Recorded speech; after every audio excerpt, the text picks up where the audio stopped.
Welcome to the Futility Closet podcast, forgotten stories from the pages of history. Visit us online to sample more than 11,000 quirky curiosities from Mark Twain's handbills to Raymond Chandler's titles. This is episode 289. I'm Greg Ross. And I'm Sharon Ross. In 1889, a dam failed in southwestern Pennsylvania, sending 20 million tons of water down an industrialized valley toward the unsuspecting city of Johnstown. In today's show, we'll describe some of the dramatic and harrowing personal stories that unfolded on that historic day. We'll also celebrate Christmas with Snoopy and puzzle over a deadly traffic light.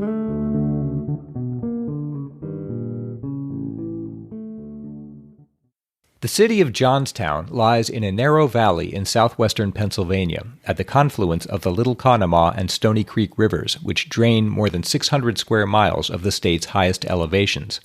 14 miles above the city, at the top of a winding gorge, lies South Fork Creek, where in 1889 a dam stood, holding back a reservoir amid the mountains. The dam had been built in the 1840s, and it had been maintained poorly. In 1875, the cast-iron sluice pipes at its base had been removed and sold for scrap, leaving no way to drain the reservoir to make repairs. And when the South Fork Fishing and Hunting Club had bought the reservoir in 1879, the dam had only been patched. The club had an impressive roll of members, including Andrew Carnegie, Henry Clay Frick, and Andrew Mellon. They would sail and fish on the reservoir, which they named Lake Conemaugh, and they modified the dam to accommodate their preferences. In 1881, the lake was stocked with 1,000 black bass shipped in from Lake Erie, and screens were placed over the dam's spillway to keep the fish from escaping downstream. Later, the crest of the dam was lowered to improve wagon access to the clubhouse. Throughout all this, the maintenance backlog continued to be neglected. None of this caused any particular problem until May 30th, 1889, when torrential rains began to fall across the Conemaugh Valley. The rivers rose, and the local people prepared for high water, as they'd done many times before. But by the morning of the 31st, the reservoir was rising steadily toward the crest of the dam, which stood 72 feet high and more than 900 feet across. By noon, water was spilling over the top. J.P. Wilson, superintendent of the Argyle Coal Company, went to Emma Ehrenfield at the South Fork Telegraph Tower and had her send a message down the valley. The dam is getting worse and may possibly go. By the time engineer John Park arrived to tell her that the dam must burst within a few hours, the telegraph poles had been washed out west of Mineral Point, and she had no way to warn Johnstown what was coming. At 3:10 p.m., the dam gave way, and 20 million tons of water leapt into the South Fork Valley. Engineer John McMaster later calculated that it entered the valley with the same velocity and depth as the Niagara River as it reaches the falls. Club president Elias Unger wrote, "It seemed to me as if all the destructive elements of the Creator had been turned loose at once in that awful current of water." Immediately below the dam, George Fisher, who had fled his house with his family only minutes before, saw everything he owned disappear in an instant. The torrent advanced like a wall, full of dam chunks, trees, boulders, fence posts, logs, and the remains of Fisher's house. At Lamb's Bridge, George Lamb heard the roar, tried to save 2 pigs, gave up, and reached the hillside with his family in time to see his house rise 60 feet on the face of the torrent, roll briefly, and then smash to pieces on a nearby hill. At the village of South Fork, the wave crashed into a mountain, picked up an iron bridge and bent it, and set out down the industrialized valley of the Little Conemaugh River toward Johnstown, 9 miles away. A mile below South Fork, the valley narrowed, squeezing the front of the wave to a height of 70 feet. It roared through an oxbow and smashed into a stone viaduct that carried the main line of the Pennsylvania Railroad across the river. Debris piled up against this arch, forming a second dam until the flood had mounted to a height of 80 feet and began to pour over the top. When the viaduct collapsed under this pressure, the water leapt forward again, its power renewed by the momentary check. A modern analysis suggests that its flow rate here was more than 15,600 cubic yards per second, roughly equal to the average flow of the Mississippi River. The village of Mineral Point, a mile or so downstream, was completely erased. 16 people were killed, and many found themselves riding their rooftops downstream. Telegraph operator William Pickerel looked out from his tower and saw one of them, a man named Chris Montgomery. Montgomery called up to him, "Mineral Point is all swept away, and the people swept away, and my whole family is gone." Pickerel said, "Is that so? Do you know anything of my family?" Montgomery said, "No, I don't. I think they were all drowned." Happily, Pickerel found out afterward that they had survived. Just downriver, work train number 2 had been clearing landslides caused by the big rain. Engineer John Hess said that the sound of the approaching flood came to him like a hurricane through wooded country. He said the lakes broke, put on the steam, and raced the train backward, downstream, toward the next town, East Conemaugh, blasting his whistle continuously. He reached the town just 2 minutes ahead of the flood, ran up Railroad Street to his house, gathered his family, and raced up the hill. The whistle kept blasting until the engine was swept downstream. In the Conemaugh yards, the Reverend T.H. Robinson was sitting aboard the Day Express. He wrote later, "All at once a shrill, long whistle sounded from an engine nearby. Everyone wanted to know what it meant. I said to a lady sitting near me, 'I presume there is no danger.' But looking out of my car window, I saw a huge mass of trees and floodwood and water about 200 or 300 feet away, moving toward the train. He jumped out and sprinted into the town, where the streets were full of running, shouting people. He wrote, 'I ran to the second street, and hoping I might be safe, I turned and looked. The houses were floating away behind me, and the flood was getting round above me. I ran on to the third street and turned again. The water was close behind me, the houses were toppling over, and the torrent again pushing round as if to head me off.' He kept running uphill and turned again to see a railroad car break loose and set off down the river toward Johnstown with 2 men atop trying to keep their balance and some unknown number of passengers inside. The wave hit Front Street and set buildings falling one on top of another. Some seemed to bounce and roll before joining the surge downstream amid locomotives from the roundhouse. At least half of East Conemaugh was destroyed. 30 locomotives, some weighing 80 tons, were scattered up to a mile downstream, and 1 locomotive boiler was carried all the way to Johnstown. The death toll isn't known exactly, but at least 22 passengers from the Day Express were killed. Next was Woodvale, which looked like a prim New England town transplanted to Pennsylvania. Maple Avenue was considered the most beautiful street in the valley. The town was home to 1,000 people, a woolen mill, a tannery, 2 schoolhouses, and several churches. Unlike East Conemaugh, it received no warning of what was coming, and after 5 minutes all that remained was part of the woolen mill and 1 wall of the flour mill. 255 houses had been removed, along with every tree and telegraph pole. 314 people had been killed, about 1 person in every 3. With this destruction behind it, the flood approached Johnstown with a roar like thunder, driving a wind and a dark mist before it. When it arrived at 4:07 p.m., it was standing 36 feet high at the center and carrying a rolling welter of accumulated wreckage: bridges, furnaces, locomotives, houses, farm machinery, and telegraph poles. A man who watched its arrival from Johnstown Hill wrote, "In an instant, the deserted street became black with people running for their lives. An instant later, the flood came and licked them up with one eager and ferocious lap. The whole city was one surging and whirling mass of water, which swept away house after house with a rapidity that even the eye could not follow. The course of the flood was as unreasoning as the freaks of a madman and as cunningly devised as the blows of an armed maniac running amok. The ordinary life of the city was shattered at once into 1,000 desperate dramas. 16-year-old Victor Heiser was leading a pair of carriage horses out of his family's stable when he heard, quote, a dreadful roar punctuated with a succession of tremendous crashes. He saw his parents standing in the second-floor window of his house, his father motioning urgently to him to climb onto the stable's roof. He had just done so when the flood hit Washington Street, and he saw his boyhood home crushed like an eggshell and swept away. Under his feet, the stable was torn from its foundation and began to roll. He stumbled and crawled to keep his footing, managed to jump to the roof of one neighbor's house, then clung to the eave of another. He wrote later, "For years thereafter, I was visited by recurring dreams in which I have lived over and over again the fearful experience of hanging with my fingernails dug deep into the water-softened shingles, knowing that in the end I must let go." He fell backward into the flood and landed by a lucky chance on a piece of the stable roof, which now set off on an odyssey through the stricken city. He passed the family of Musante, the Italian fruit dealer of Washington Street, racing by on their barn door. The 4 of them were packing their possessions absurdly into a Saratoga trunk that stood open on the door beside them. Victor's raft sped on and lodged momentarily in a mound of wreckage between the Methodist church and a 3-story brick building. He was dodging a rain of trees, beams, and other debris when a freight car reared up and threatened to crush him. But at that moment, the brick building broke apart and his raft, in his words, shot out from beneath the freight car like a bullet from a gun. He went surging across the park, passing more people he knew. Stout Mrs. Fenn was balancing astride a barrel of tar. The hostler who worked for Dr. Lee was kneeling on a roof, naked and praying. The raft crossed Main Street and had reached Lincoln when its course shifted from west to south. He raced across the Stony Creek about half a mile and passed into the Kernville section of town, where he was able to join a group of people on the roof of a brick building. When he had seen the oncoming flood from the roof of his father's stable, he had looked at the time on his pocket watch to see, as he said, just how long it was going to take for me to get from this world over into the next one. Now in Kernville, he checked his watch again. It was still running, and it told him that only 10 minutes had passed since he'd seen his home collapse. On Franklin Street, the Reverend H.L. Chapman was wearing bedroom slippers when he opened his front door to see a boxcar rolling down the pavement in front of the parsonage. A man was standing on it. As it passed, the man grabbed a limb of the tree in Chapman's front yard, swung himself onto the roof of the front porch, and stepped through an upstairs window directly over Chapman's head. The man was a ticket agent for the B&O station on Washington Street. When he'd heard the sound of the approaching flood, he'd climbed onto the car to see what was happening and been carried along with it down Franklin and across Locust too rapidly to escape.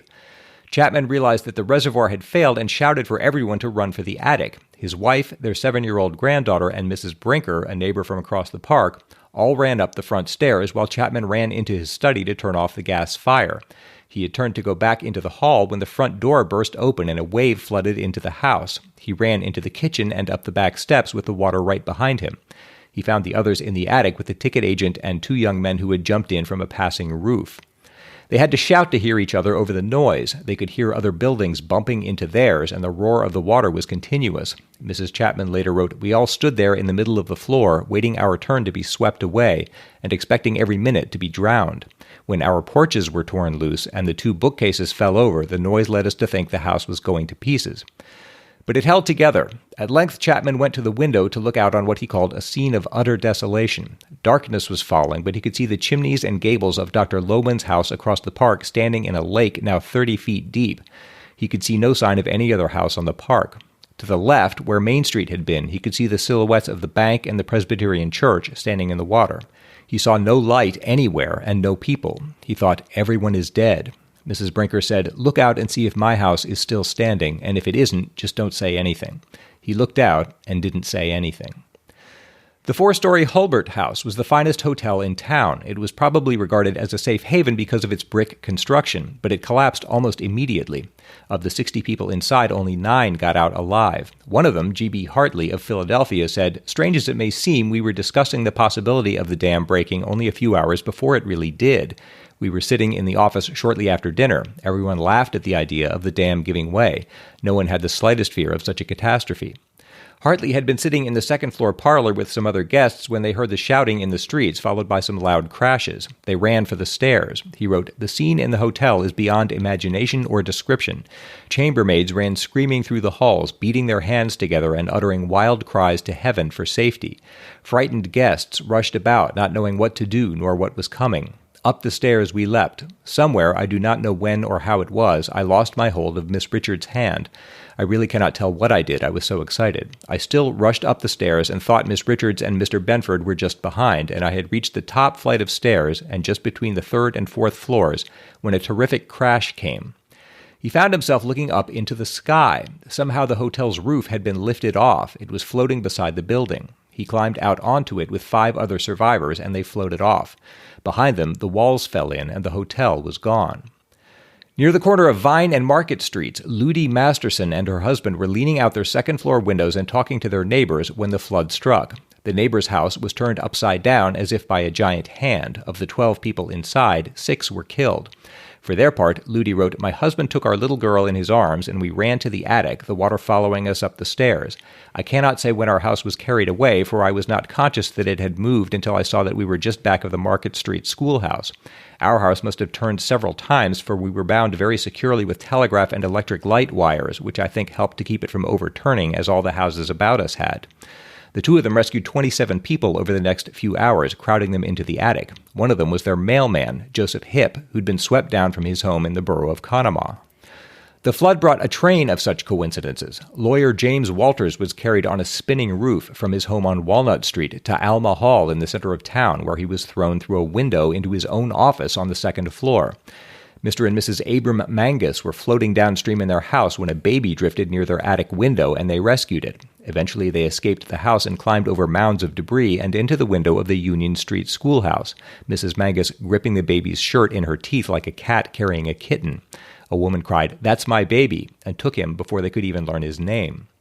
And Jacob Swank discovered a 4-room frame dwelling in his backyard at 625 Napoleon Street. When no one claimed it in the months that followed, he began to rent it out. Both houses were still standing and in good repair as late as 1964. From Johnstown, the flood could not proceed further down the valley because 30 acres of debris had piled up against a 7-arch stone railroad bridge that spanned the Conemaugh River. Eventually, a break opened in the embankment and the water level began to go down, but only slowly as water, mud, and debris were still pouring in from above. And by 6 p.m., the debris at the bridge had caught fire, possibly because burning coal stoves within the mass had set fire to oil from a derailed tank car.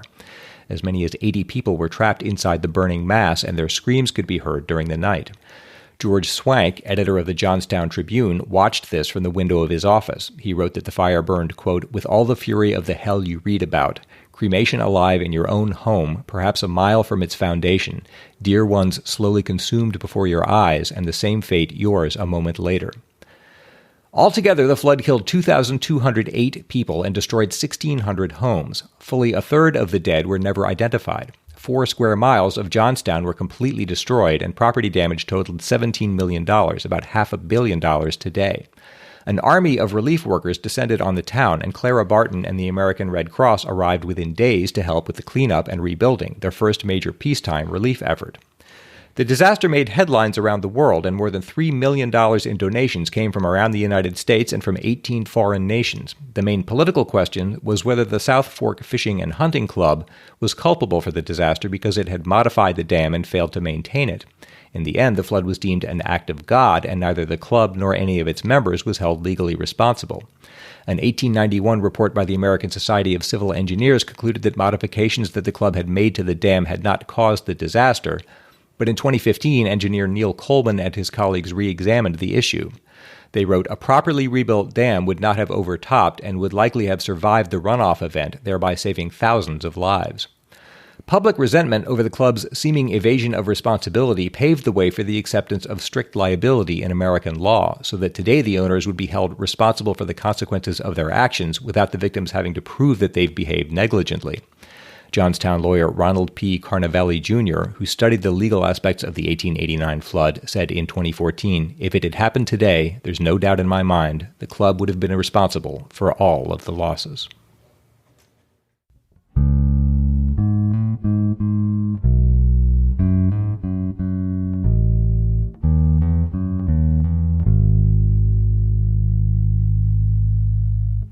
I have an update to the Toxoplasma gondii topic that I've covered in episodes 219 and 226.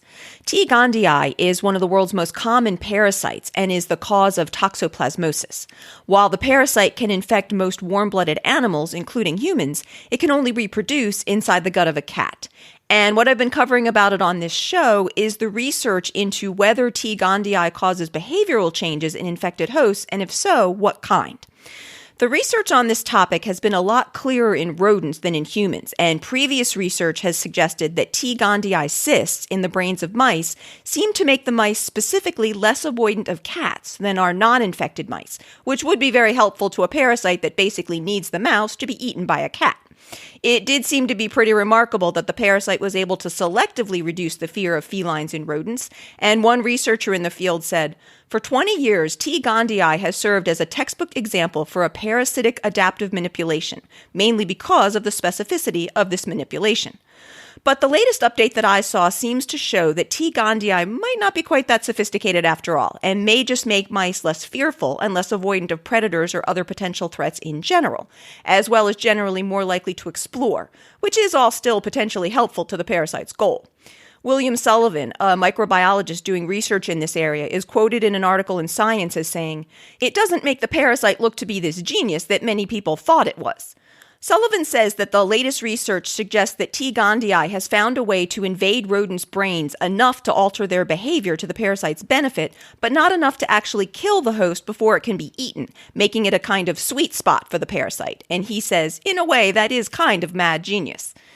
The recent studies in this area seem to bolster the idea that the behavioral changes induced by T. gondii result from inflammation due to an immune response provoked by parasitic cysts in the host's brain.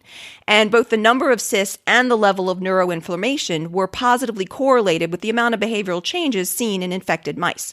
And this might help explain why research into behavioral effects of T. gondii in humans is more inconsistent and much less clear-cut, as it seems to produce smaller and fewer brain cysts in healthy humans than it does in mice, and likely doesn't cause the same amount of neuroinflammation. But if it does end up that T. gondii does cause behavioral changes in humans, Sullivan's latest research suggests that at least in mice, the changes can be reversed with anti-inflammatory drugs. So good to know that there might be treatment options if it turns out that parasites are indeed trying to control our brains. I wonder if it's not T. gondii, whether there are other parasites that do affect human behavior to a greater extent that we don't know about. Yeah, that's true. I think this is the one that's been looked at the most. Certainly there are parasites that affect other animals' behavior. Yeah.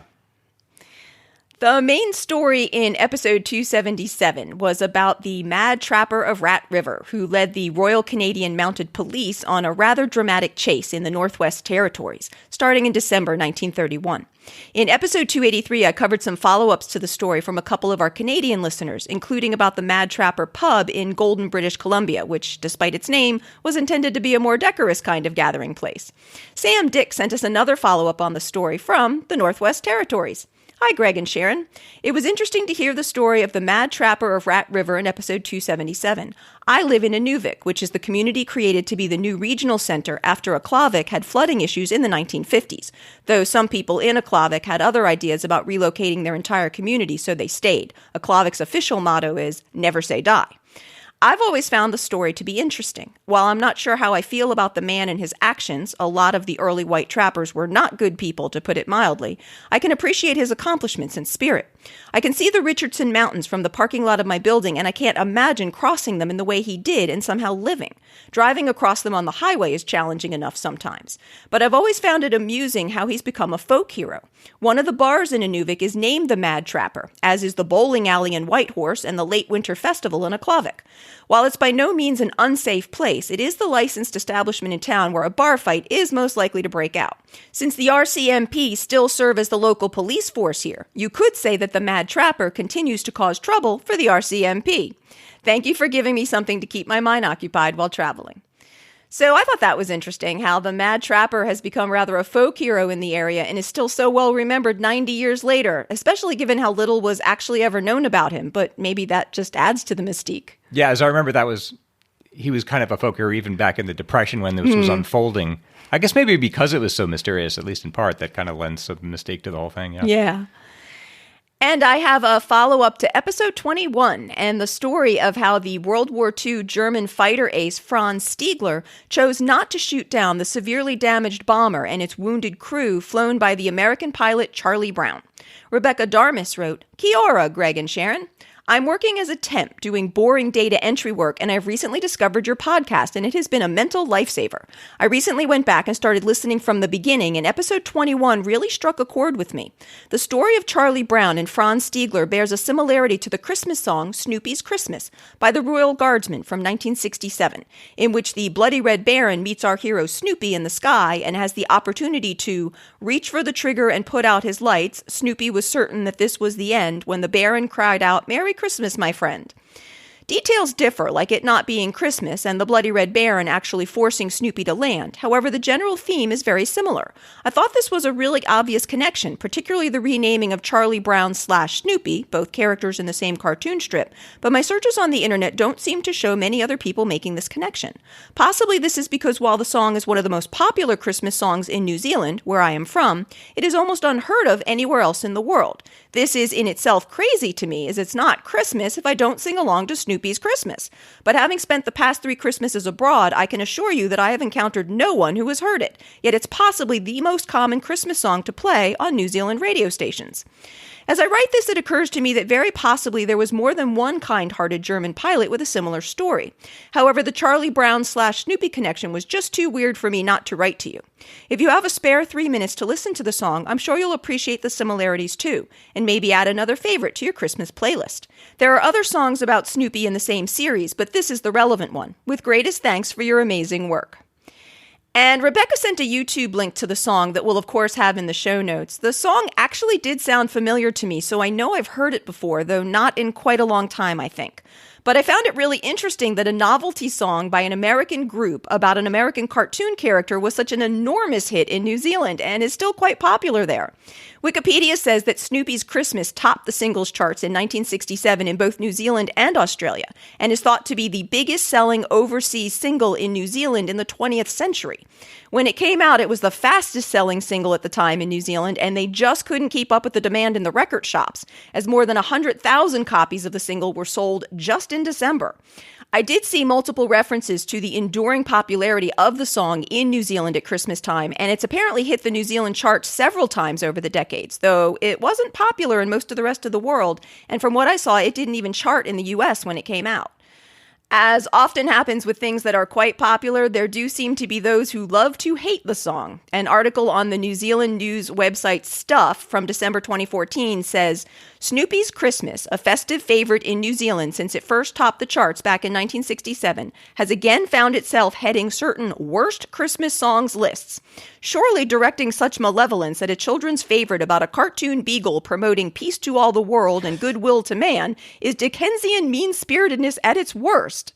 Those heroically working in retail at this time of year, dosed several times daily with Snoopy's Yuletide aerial mission by in-store sound systems, would probably disagree. But either way, this novelty song by the Royal Guardsmen has probably been a part of our New Zealand Christmas for as long as many of us can remember. Similarly, I found that a poll of readers of the New Zealand Herald in 2007 found Snoopy's Christmas to be the overwhelming favorite for the worst Christmas song of all time, although they note that some readers actually named it the best. So apparently there are some strong feelings on this subject in New Zealand. I'm trying to think what there could be about that song that would make it resonate in New Zealand. I guess that's what you were saying. I just can't begin to think why an American novelty song would just catch on like that. Well, you know what? I was thinking when I was thinking about this a little bit that most Christmas songs, at least here in the U.S., involve winter or snow. And I'm thinking, well, those actually wouldn't really be appropriate in New Zealand or Australia, right? So there aren't a lot of Christmas songs, at least that they play here, you're right, that don't refer to winter. That's a good point. But if there's something else about it that people know, please let us know why it's so popular in New Zealand.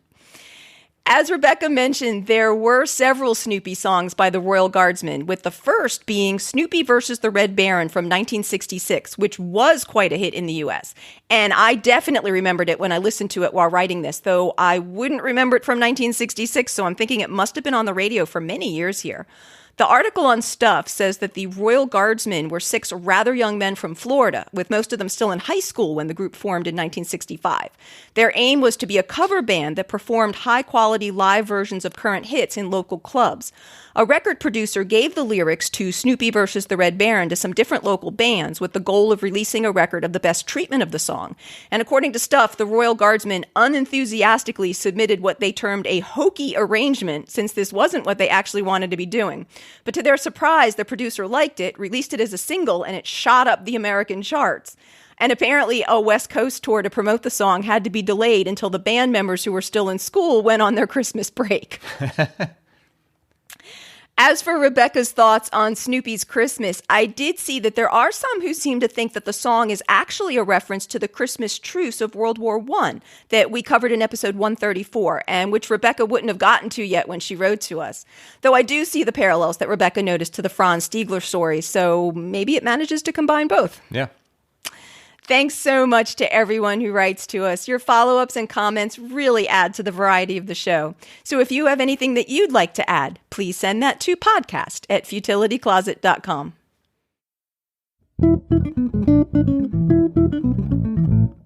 It's my turn to try to solve a lateral thinking puzzle. Greg is going to give me an odd situation, and I have to work out what's going on, asking yes or no questions. I've adapted this from an idea sent in by listeners David and Becky Prusner. In 2009, the city of Oswego, Illinois, began using efficient LED bulbs in its traffic lights. As a result, a woman died. How? Oh my. You would say that her death was attributable somehow to the LED bulbs? Yes.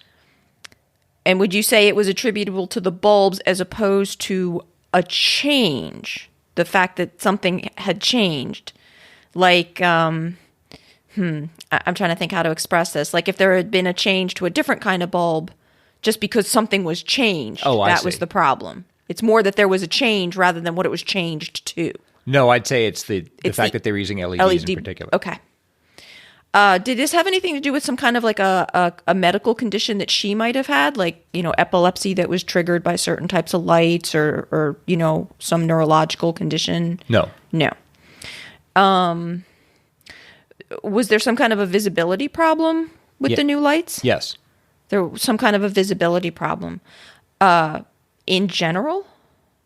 What do you mean by in general? Okay. A visibility problem that would have been a problem for pretty much everybody, at least under certain circumstances. Yes. As opposed to like one particular woman or one particular motorist or That's something. Right. Yes. Okay. Did it have something to do with the fact that LEDs aren't hot, so like they wouldn't melt snow or they wouldn't melt sleet that might accrete on them otherwise or something like that? Yes. But that's not it. It's kind of like that, but not exactly that. Yeah, that's basically it. Like there'd be a visibility issue because like if it was sleeting or something, the ice would just accumulate and then you couldn't see, like the traffic light, you couldn't see what it was. Yeah. No. David and Becky write, while hot incandescent bulbs melt snow, the energy-efficient LED bulbs did not. Snow accumulated in the sockets of the traffic lights, obscuring the red lights. People could not see the obscured lights and blindly ran the lights, causing traffic accidents that injured people and killed this one woman, apparently, in Illinois.